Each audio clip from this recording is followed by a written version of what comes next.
sobre... ¿Puedes cerrarlo? Ya. Hemos estado hablando sobre tipos de psicosis, hemos hablado sobre... Ya no voy a repetir lo de siempre, lo de los síntomas, lo de la pirámide de diagnóstico, donde sabemos que tiene que haber un síntoma ahí importante, delirio y aparte del disgregamiento de los delirios, recién podemos decir que es psicosis, ¿no ven? Ya es esto. Les he hablado del espectro psicótico y la posibilidad diagnóstica en algunas de estas patologías. La más importante les he hablado del... ¿Se acuerdan de cuál era la que duraba entre 1 y 30 días? ¿Entre 1 y 30 días? Breve. Ya. Características de eso. ¿Hay disfuncionalidad en este paciente con trastorno psicótico breve? No, porque dura tan poco que el paciente no llega a estar en una disfuncionalidad. El diagnóstico diferencial será entonces la psicosis por consumo, que también son brotes agudos, y el trastorno bipolar, que también tiene episodios psicóticos que tienen corta duración sin disfuncionalidad. Ese es el diagnóstico diferencial del trastorno psicótico breve. Luego hemos hablado el siguiente, en evolución de tiempo. El trastorno esquizofreniforme. ¿No? Este trastorno esquizofreniforme dura de cuánto a cuánto. Al menos un mes y menos de... Mayor a 30 días o un mes, a menos de 6 meses. ¿Ya? Es el trastorno esquizofreniforme. Ahora, ¿este trastorno tiene disfuncionalidad o no? Sí. Ya dura más tiempo, el paciente ya sufre algún tipo de repercusión en su vida habitual. Ambos, le hemos dicho que se presentan en igual proporción entre varón y mujer. Pero la edad de presentación de estos dos, ¿cuál es? Psicosis breve, trastorno esquizofrénico. Psicosis breve los dos tienen una misma edad de presentación. 20, alrededor de los 40, 30. Ya pues chicos, les he dicho que una edad es crucial para el inicio de trastornos mentales, incluyendo la bipolaridad. ¿Cuál? 20, alrededor de los 20. Esa edad, para psiquiatría póngansela así en un rótulo gigante, así. Esa edad es importantísima. Luego estaba el trastorno delirante, ahí había notables diferencias, ¿no? Es un trastorno breve o crónico, de larga data, el trastorno delirante. Crónico, ¿ya? Crónico. Pero hay una gran diferencia con el resto. No les interesa tanto el tiempo, porque en general sí es crónico, sí el paciente está meses, puede estar incluso ya algunos años así. La prevalencia, 40 años, alrededor de los 40 años, pero la edad de presentación, mujeres, más en mujeres, una proporción de 4 a 1. ¿Y qué tipo de... ¿hay funcionalidad o disfuncionalidad? Funcionalidad. El paciente, a pesar de estar crónico, es funcional. Es una mujer que está durante unos meses, años, y preserva su calidad de vida. El tipo de delirio es la diferencia, ¿no? ¿El delirio de qué tipo es? Antiguamente incluso tenía un nombre, les dije. ¿Qué nombre se llamaba? Trastorno. Histeria. No, se llamaba paranoia. Paranoia. Porque generalmente era de corte persecutorio, de daño, ¿no? Era las ideas, los delirios de este tipo.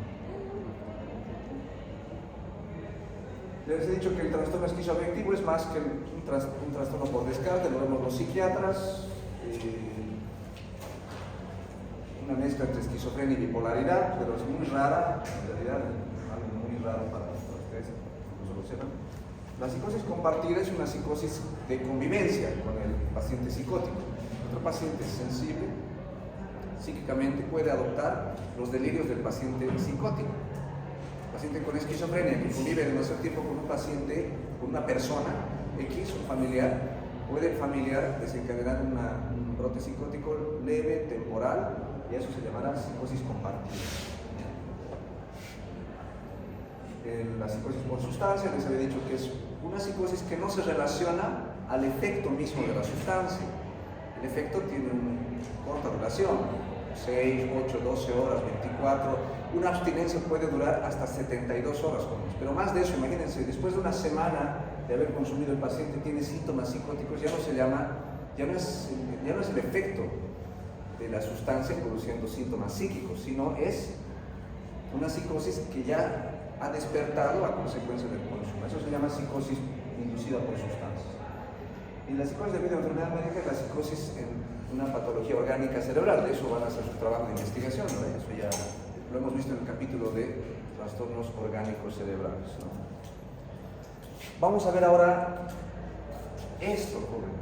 Me he reservado esta clase para hablar solo de esquizofrenia, porque es un punto especial, o sea, amerita una explicación específica, una clase específica.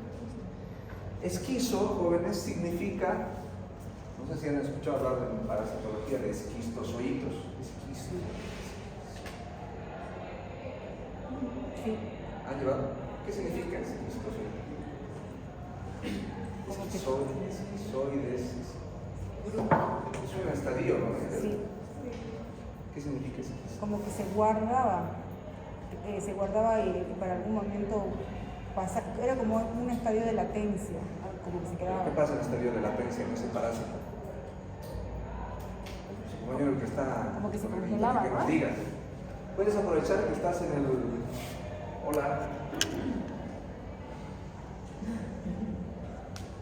Podemos aprovechar que estás en el WhatsApp para que busques y googlees qué es esquistozoide.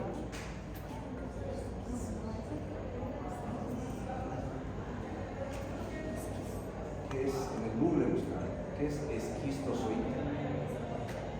Fragmento. Compañera, ya te ganó. Fragmento, sí, exactamente. ¿Fragmento de qué? ¿Qué se fragmenta en esa parte? Porque de ahí proviene el término. Fragmento de Se fragmenta, producto del... ¿Qué plasmodium es? Plasmodium es, ¿no? Parásito. ¿Plasmodium? Sí. Ya. Que particiona el glóbulo rojo en varias partes. Eso es. Sí. De ahí viene esquizo. Esquizo significa particionado. Ahora, ¿qué les he explicado cuando les hablé sobre delirio? ¿Qué pasa en el delirio? ¿Qué debe haber en la entrevista? El disgregamiento hace referencia a una partición, a una ruptura del hilo normal, del curso normal del pensamiento. Esa ruptura hace referencia a la partición. No es que la persona se ha particionado psíquicamente en varias partes, ¿no?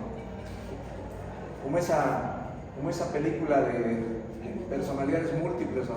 ¿Qué se llamaba? Fragmentado. No se refiere a que una personalidad múltiple, que la persona ha dejado de ser ella o es varias personas fragmentadas al mismo tiempo. No. Significa que en el curso de su pensamiento ha habido una partición, un disgregamiento, una ruptura del hilo normal y el pensamiento toma distintos cursos, como ya lo hemos visto en los ejemplos de disgregamiento que lo hemos visto en la clase anterior. Eso no voy a repetir. Pero esquizofrenia hace referencia a la partición, a que la mente sufre en su psicopatología esa fragmentación o disgregamiento. ¿Ya? A eso hace referencia. Y frenia se refiere a la función mental, una partición, un disgregamiento del pensamiento. Es una alteración donde obviamente la psicosis, el delirio es el síntoma fundamental, sí, pero donde además puede haber una desorganización severa del pensamiento y del funcionamiento global. Esto creo que resume en esencia, en lo macro, la esencia de la esquizofrenia, la disfuncionalidad. La esquizofrenia, jóvenes, a diferencia de los otros trastornos que han visto, por su tiempo de duración, etc., son de menos disfuncionalidad, son psicosis de poca disfuncionalidad, ¿no? Psicosis leve, trastorno delirante, esquizofreniforme, incluso el trastorno esquizoafectivo, son psicosis con una disfuncionalidad no muy manifiesta. En cambio, la esquizofrenia sí. De hecho, la esquizofrenia se considera, a diferencia de las demás patologías, una causal de discapacidad mental, a lo mismo que se considera, por ejemplo, al paciente con demencia, al paciente con retraso mental. La esquizofrenia está en el listado de diagnósticos que se incluyen para el beneficio de discapacidad mental, de otorgación de un carnet y todos los beneficios sociales que puede tener, según la ley, un paciente con un grado de discapacidad tal, ¿ya? Entonces, por eso es la diferencia. La esquizofrenia produce un grado de disfuncionalidad enorme. Es una enfermedad lentamente progresiva que lleva al deterioro de muchas funciones mentales, no solamente por la presencia de delirio, sino por una serie de síntomas de los cuales voy a reforzar en un momento. En la historia de la psiquiatría,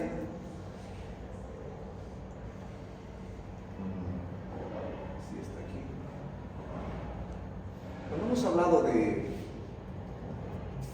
la historia de la psicosis, de la salud mental, hemos hablado de que al principio los psicóticos locos eran encerrados, eran recluidos, eran desterrados de los lugares donde vivían por estas notables síntomas, digamos, desorganizados, de pensamiento incoherente, etc. Eran aislados de la población en general. No lo tengo por aquí, no tengo esa diapositiva, lamentablemente, pero bueno.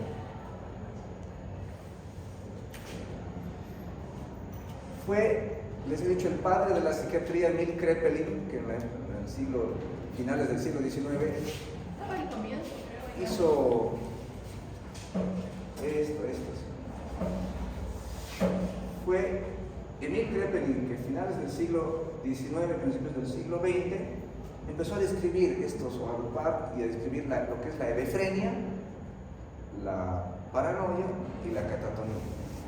Que posteriormente fue Eugen Breuer que le puso ya el nombre, el cherry sobre la torta, que solamente le puso el nombre y dijo, ya, esto se llama esquizofrenia.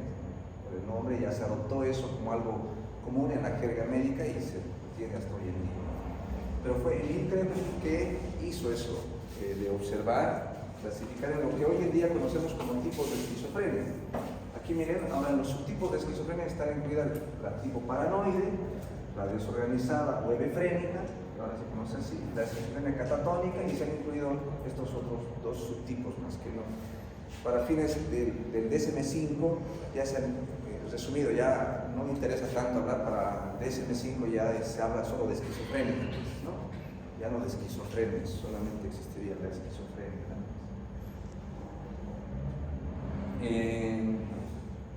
En un principio,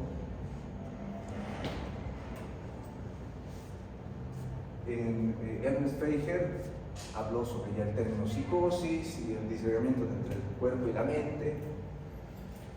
Este es el nombre que Morel le puso a estos síntomas discapacitantes en pacientes que presentaban deterioro no solamente psíquico por delirios y alucinaciones, sino síntomas de aislamiento social, aplanamiento afectivo, disminución de la producción verbal. Había disminución cognitiva en nuestros pacientes psicóticos, crónicos, con gran discapacidad y disfuncionalidad. A ellos les llamó demencia precoz. Antes incluso que venga Emil Kraepelin y los agrupó, ya ha habido alguien que le puso un nombre. La demencia se supone que se produce en edades avanzadas, ¿no? 50, 60, 70 años, recién hay manifestaciones de deterioro por atrofia cerebral. Pero estos pacientes presentaban un grado de discapacidad similar a los pacientes con demencia, pero en edades tempranas, por eso le puso demencia precoz. Entonces es justo decir que la esquizofrenia, el primer nombre real que tuvo en práctico fue el de demencia precoz, ¿ya? Emil Kraepelin solo lo separó en grupos, o sea, no introdujo el término. Es un notable progreso que hizo, porque clasificar eso, observar y subdividir es lo mejor que puede hacer alguien que observa, un psicopatólogo. Él ha sido como demencia precoz. Sí, para él era también demencia precoz, pero ya lo agrupó en grupos de paranoia, hebefrenia y catatonía, en los subtipos que hoy conocemos como en la actualidad como tipos de esquizofrenia. Epidemiológicamente no hay diferencia entre ambos sexos, se presenta de la misma forma entre hombres y mujeres. 1 por 1000 la prevalencia, ¿no? El promedio. La edad de mayor incidencia entre 15 a 35, porque existen también pacientes, una minoría que se presenta como con una psicosis tardía, se presenta alrededor, y se dice jóvenes, miren, si bien este es el rango entre 15 a 35, dice, generalmente es a los 20 debuta el paciente con psicosis crónica de tipo esquizofrenia. Se dice que el paciente tiene peor pronóstico mientras se desencadene más cerca a los 15. Más síntomas desorganizativos, peor pronóstico a largo plazo, síntomas más fibrodistónicos, el paciente más tendiente a ideas autolíticas o consumir algún tipo de depresión o suicidio incluso. Y mientras más tardía, menos disfuncionalidad. Simplemente puede desencadenarse con o sin detonante. Eso no se puede medir ni prever necesariamente. La proporción, miren esto. Bueno, voy a saltarme aquí. Los genes implicados que se encuentran en relación a la presencia de esquizofrenia son estos, y es una lista en general mucho más larga. Alteraciones en estos cromosomas, en estas regiones específicas, sí están descritas, o sea, hay un sustento genético sobre el origen de la esquizofrenia, en su fisiopatología, no está obviamente todavía esclarecido el mecanismo de producción de delirios, alucinaciones, pero sí se sabe que en el cerebro estos cromosomas están implicados en la aparición de psicosis crónica, ¿no? Esquizofrenia más concretamente. Es el sustento, y hay una vulnerabilidad heredofamiliar también importante, un componente hereditario muy sólido, ¿no?, que sustenta eso. Madre bipolar, padre bipolar, hijo esquizofrénico, madre consumidora de sustancias, padre bipolar, hijo bipolar o esquizofrénico o algún otro trastorno mental, padre esquizofrénico, madre neurótica, nomás, neurosis, las palabras normal, digo.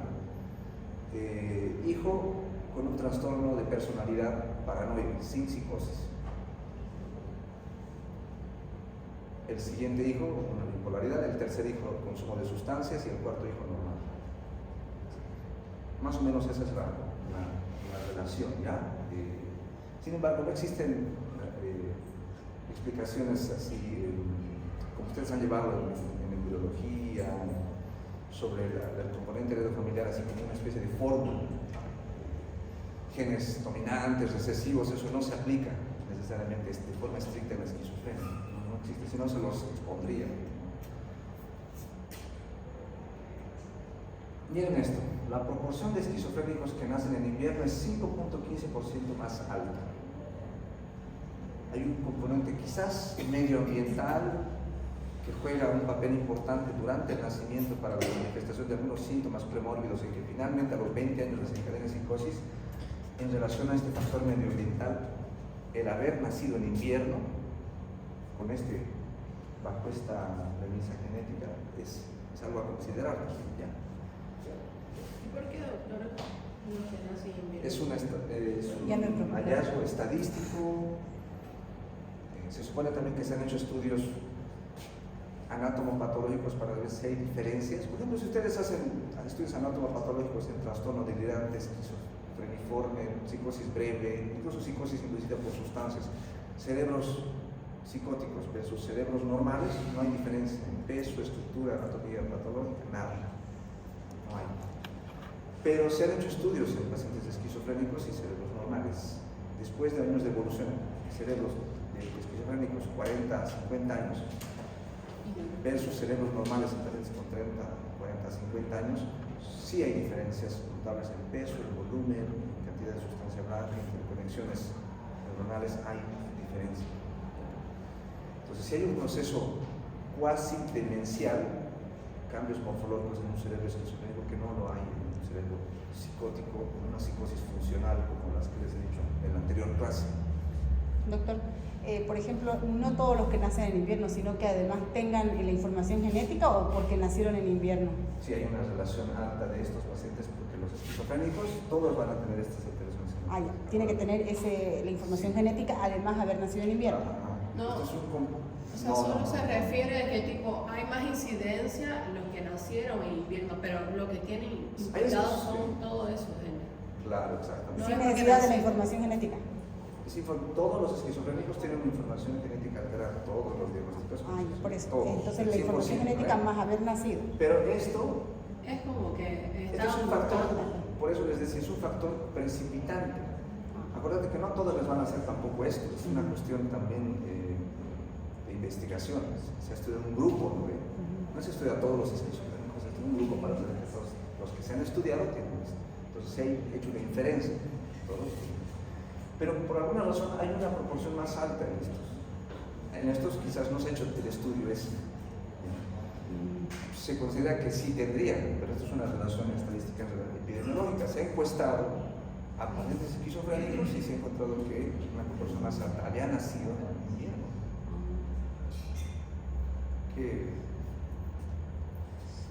es un hallazgo que nos llama la atención en relación a los factores medioambientales.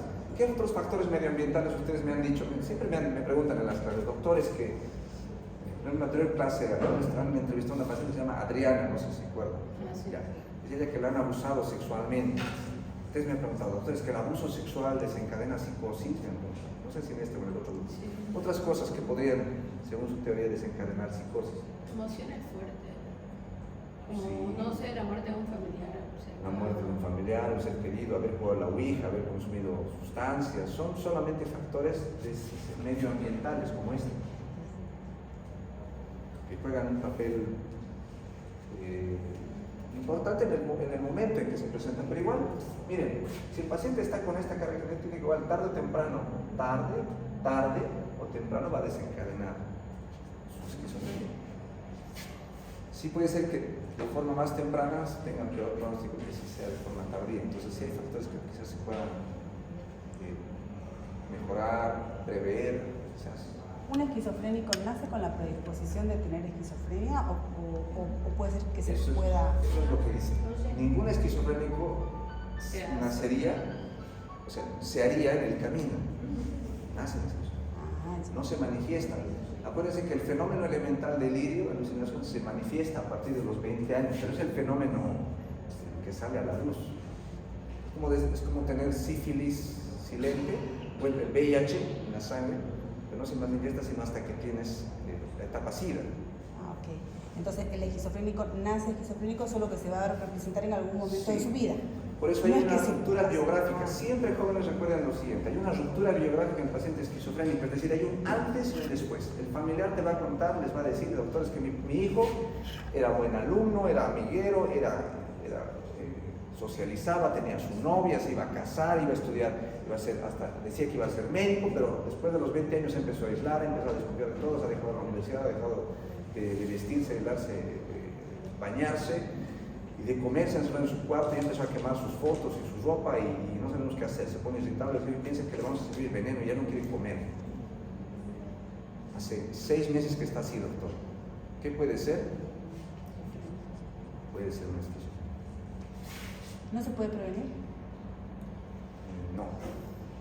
Doctor, ¿y por qué hay mayor probabilidad de que sea peor a los 15 que a los 35? Eso es lo que clínicamente es lo que vemos nosotros. O sea, lo que vemos son las manifestaciones pensamiento más desorganizado, alteraciones de conducta peor, ideación suicida. Los síntomas son más disruptivos. El paciente convive peor con sus síntomas mientras más temprano se desorganiza, llega a tener realmente conductas desorganizadas, el deterioro y la funcionalidad a largo plazo es mucho más tendiente a precipitarse hacia abajo, y el pronóstico de vida incluso disminuye en pacientes esquizofrénicos que desencadenan en corta edad. ¿Podría ser también por la madurez emocional, que a medida que son más grandes como que ya van teniendo un poco más de madurez? No sé, se me ocurre. ¿Cómo? Que los pacientes a mayor edad tienen... Claro, a mayor edad como que ya han vivido más cosas, como que tienen más madurez, pueden de alguna manera tratar de controlar, no sé, pienso. Pueden llevar mejores síntomas, con mayor madurez, bastante síntomas. Podrían, pero eso tiene que ver también con que hay ciertos recursos, que sí, puede ser, son factores con el que el paciente ha ido desarrollando, obviamente ha ido madurando, ¿no? Puede ser que contenga mejor sus síntomas, puede ser una explicación, sí. El paciente, por si acaso, tampoco es que afecta su intelecto. El paciente con esquizofrenia no deteriora su coeficiente intelectual.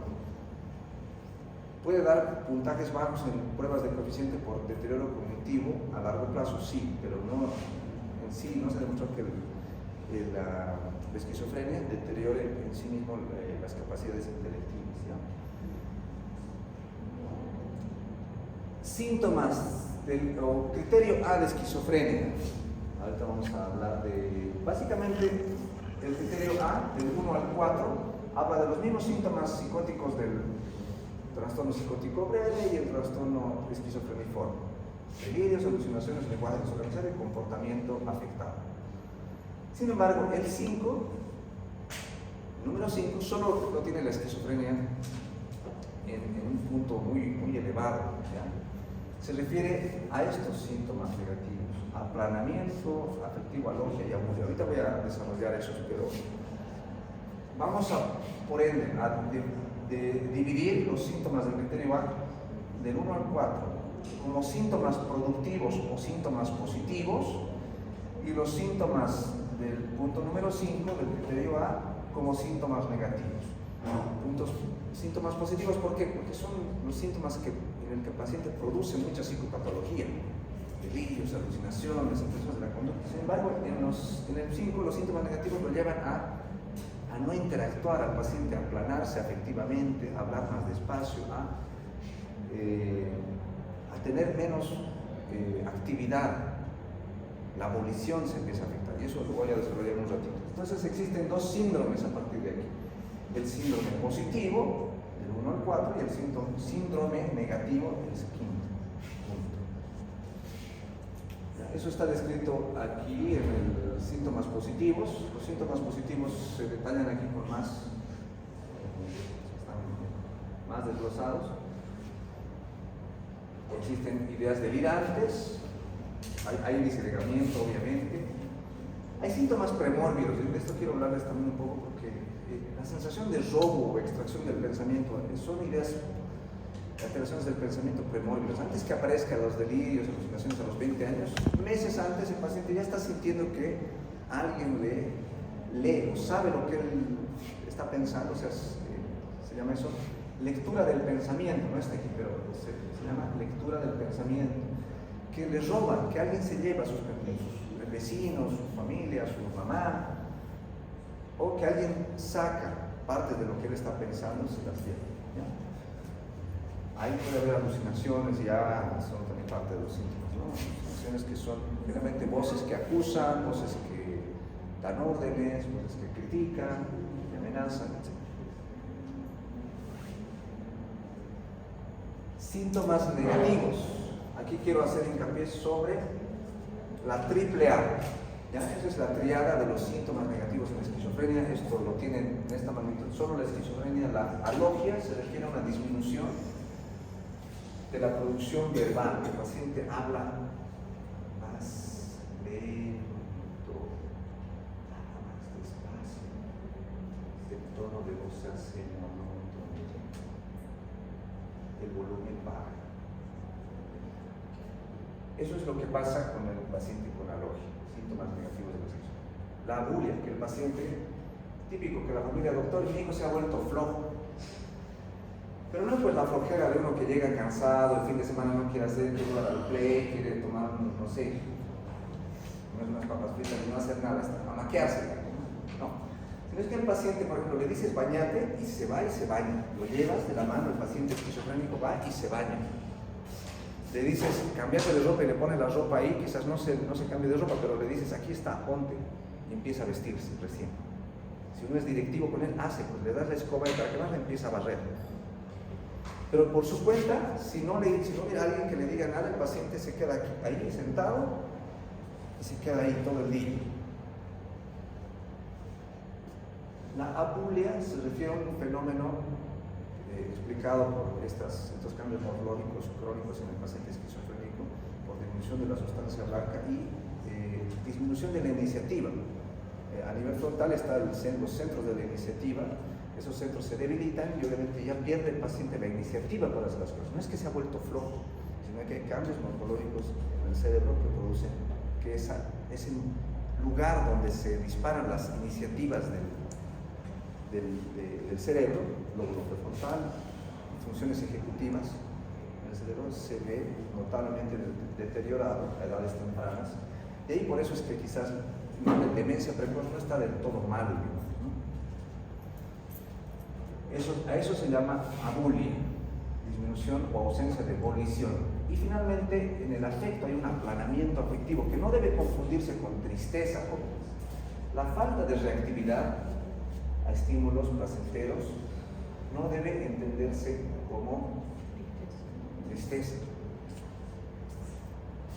Ayer un paciente venía a mi consulta, joven de 20 años, por pérdida de una relación de pareja virtual de 6 meses de evolución. El paciente empezó a hacer un estadio depresivo, pero entró riendo, créanme que entró riendo y se reía. Después que llegó a su mamá le dijo, sí, algo me haré, porque, y sí tiene antecedentes de haberse lesionado, autolesionado. Sí está haciendo, hay síntomas depresivos, pero se reía, quería llorar a momentos cuando hablaba de ella. Los síntomas depresivos son muy ambiguos, pero sí hay modulación del afecto. En cambio, en el paciente esquizofrénico no hay. Plano. Ni ríe, ni llora. Lo van a ver en unas videoentrevistas que les pase si es que no logran ver pacientes. Ahorita no hay pacientes esquizofrénicos internados en el hospital. No tenemos la suerte ahora. El cuarto síntoma no solamente la AAA, existe una cuarta posibilidad de un síntoma adicional que es el autismo, sería la cuarta A. Pero no es que el paciente tiene autismo, no. Se refiere que el paciente no socializa, en eso lo único que se parecería al autismo. El paciente tiene un ensimismamiento que le lleva a no socializar, a no buscar el contacto social. Podría estar encerrado en su cuarto ahí, sentado en un parque, en su patio de su casa, pero sin interactuar con otros. No le interesa la interacción con otros. El retraimiento social es un síntoma característico o síntoma. Síntoma, no trastorno del espectro autista. Síntoma autista, no trastorno del espectro autista.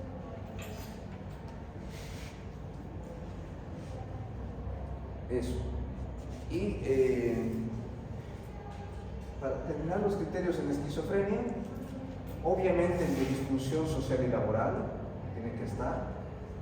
Debemos excluir que no sea bipolaridad, según el criterio D, y debemos excluir que no sea debido a enfermedad orgánica, es decir, que no haya un nudo cisticerco, que no tenga una meningitis, que no sea epiléptico, que no sea en el marco de un retraso mental, que no haya una atrofia cerebral y que no se deba al efecto del consumo.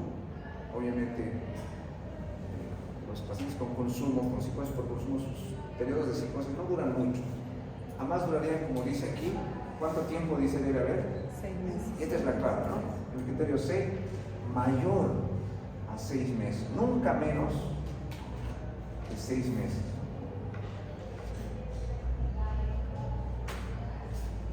¿Qué síntomas?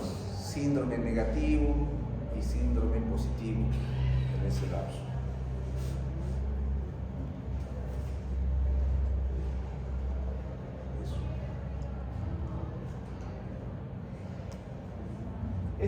Estos tipos de esquizofrenia, donde, por ejemplo, en el tipo catatónico, donde predomina que el paciente tenga un componente conductual muy afectado, pacientes que no se mueven, que no interactúan, están tan anulados que no hablan siquiera, no comen.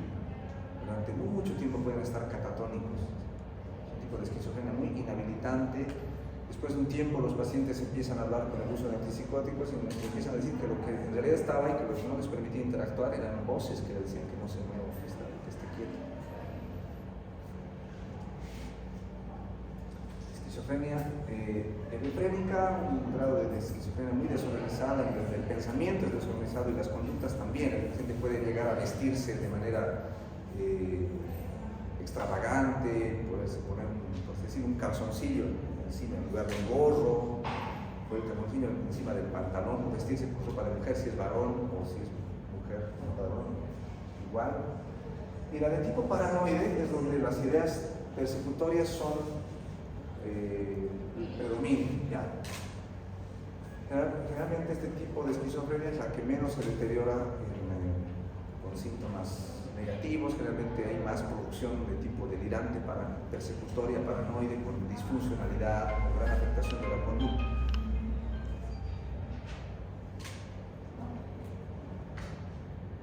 Eso.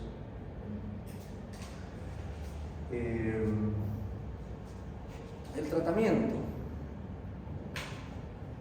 de estos pacientes se hace con el uso de antipsicóticos.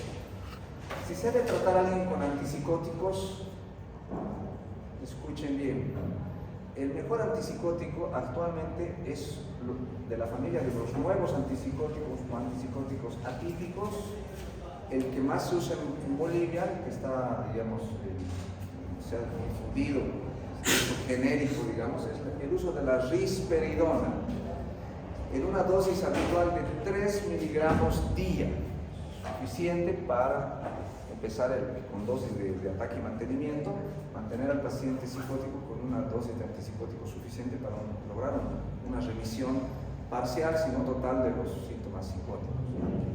Lamentablemente, los síntomas negativos de la esquizofrenia, que son los más invalidantes, no tienen un tratamiento específico. Se dice que algunos tipos de antipsicóticos, como la olanzapina, sí tuvieran algún tipo de mejoría en algunos síntomas negativos de alogia, bulla, apagamiento. La olanzapina podría ser. De hecho, en algunos países, por ejemplo, se empieza en Europa, por ejemplo, no se usa risperidona, se usa olanzapina. Por una cuestión de bajos recursos económicos, los países de aquí, de esta parte del mundo, en Bolivia, por ejemplo, lo que se usa es haloperidol, un antipsicótico típico que tiene muchos efectos adversos, y es de bajo costo. Un haloperidol puede costar $1 boliviano, $2 bolivianos o $2.70 le cuesta un haloperidol genérico. Su paciente puede permanecer con ese tratamiento durante mucho tiempo. La diferencia entre antipsicóticos típicos y atípicos no lo voy a decir en esta clase, va a haber una clase de psicofarmacología donde hablaré de eso, pero el haloperidol hoy en día se usa de forma continua. Yo lo uso, por ejemplo, en mi trabajo en la cárcel. La clorpromacina es el primer antipsicótico que se ha sintetizado, todavía sigue produciéndose con muy buena efectividad, pero la risperidona en Bolivia es la que mejor distribución tiene y se puede usar de forma general. Ante síntomas psicóticos, entonces, de larga data, ¿qué se podría dar para mantener el tratamiento? ¿En qué dosis? 3 miligramos por día. Eso. Doctor, ¿eso en la noche o en la mañana? Generalmente de noche. ¿Da sueño? No está diseñado para producir sueño. Algunos pacientes con esa sensación de tranquilidad que produce a nivel psíquico pueden sentir que duermen más fácilmente cuando se toma la risperidona. Pues algunos pacientes pueden sentir cierto grado de somnolencia al estar con quietud mental. Si ustedes tomaran, por ejemplo, los que no estamos psicóticos, si tomáramos antipsicóticos, lo que nos produce es un poco de neurolepsia, por ende nos vamos a sentir así, como desconectados y tendientes a dormirnos. Porque la falta de estímulo, el corte de estímulo externo, la privación nos va a producir sueño. Pero no es por el efecto sedante. Eso. ¿Qué más les quería decir? ¿Y en qué caso la risperidona se le da en dosis más alta? Cuando no hay respuesta al tratamiento, generalmente. Doctor, una duda. ¿La presión social podría llegar a tener algunos efectos a un paciente con estos síntomas? ¿Podría provocar? ¿Qué presión social? La presión, ¿qué efecto sería? La presión escolar Se refiere a que, por ejemplo, Un si estamos en detonante, la un U, que detonante de- detona o sea, podría detonar No. el estrés.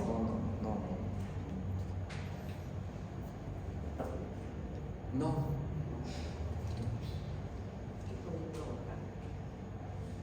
El uso de Está, consumo. ¿sabes qué? lo que les había dicho, no sé si en la anterior clase les dije, hay algo que sucede alrededor de los 20 años que tiene que ver con el desarrollo cerebral. ¿Qué pasa con el cerebro a los Termina de crecer. pero no todo se da en la misma edad, ¿no? Se dice, algunos, pregúntenle a sus docentes de neurología, de embriología, ¿hasta qué edad el cerebro termina de establecer sus conexiones interneuronales, sus sinapsis? ¿Hasta qué edad?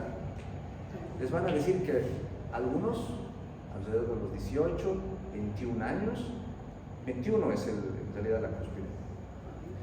Algunos le van a decir hasta los 27 años.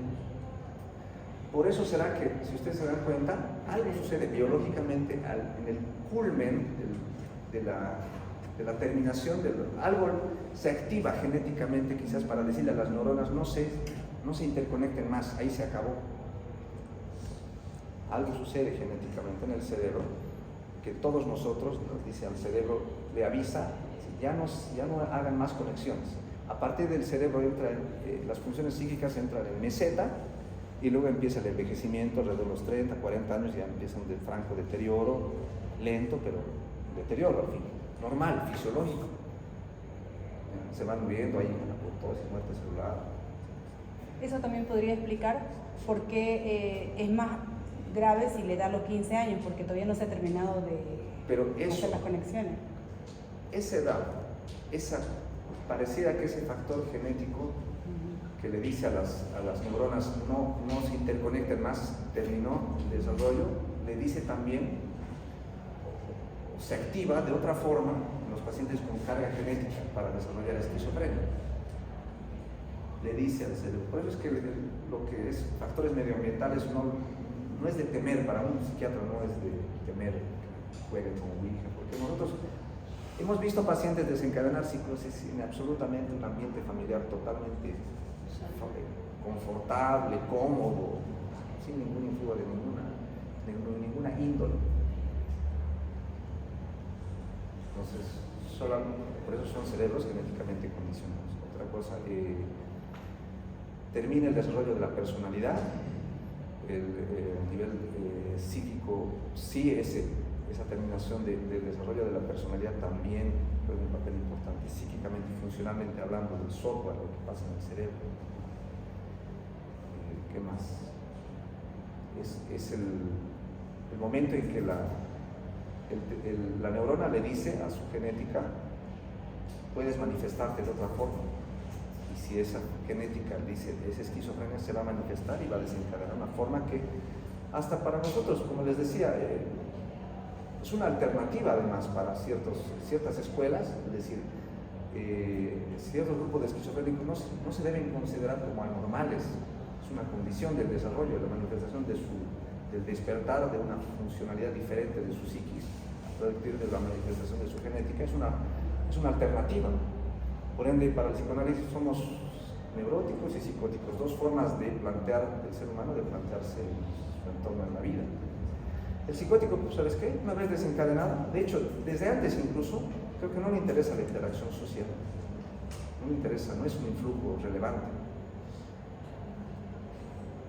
Creo yo que no va por ahí las cosas. Pero, ¿alguien más para reunir? Y si nos llegara a afectar a la edad de los 15 años, ¿no podría afectar o alterar de alguna manera la terminación de nuestras conexiones? Por eso sí, algunos quizás desencadenantes porque la genética ha despertado antes que el desarrollo de su cerebro. Habría que analizar ese factor. Todo esto, incluso la hipótesis, ¿saben qué? La clorpromacina, años después se descubrió que lo que hacía era bloquear los receptores postsinápticos de dopamina y a partir de ahí la remisión de delirios y alucinaciones en pacientes psicóticos. De ahí se postuló la teoría dopaminérgica del origen de la esquizofrenia, que algo pasa con el receptor dopaminérgico postsináptico para que aparezcan delirios y alucinaciones. Habrá una mayor sensibilidad de los receptores postsinápticos, serán en mayor número, serán receptores anómalos genéticamente. Son hipótesis, son teorías. La teoría dopaminérgica del origen, de la explicación psicopatológica o fisiopatológica del origen de la psicosis en la esquizofrenia. Entonces, por ahí parece que está la respuesta. Pareciera que en la vía dopaminérgica estuviera la respuesta del origen de la esquizofrenia. Ahí, en el sistema límbico pasa algo. Si no, ¿cómo explicarías que dando un antipsicótico, un paciente catatónico, a las semanas empieza a hablar, empieza a comer y empieza a reactivarse? Un paciente catatónico hemos tenido que sostenía a su familia después. Raro el caso, si no es muy común, pero el paciente esquizofrénico trabajaba como guardia de seguridad y sostenía a su familia. Durante un tiempo, ¿no? Ahora ya ha vuelto a estar en su casa, su papá trabaja y lo mantiene, pero eso pasa. ¿Alguna pregunta? ¿No? Bueno, sobre eso va a girar el examen. ¿Ya? La siguiente no hay clases, es feriado y luego regresan para su segundo parcial. Hasta aquí, hasta este tema. ¿Ya? Hasta acá es el parcial.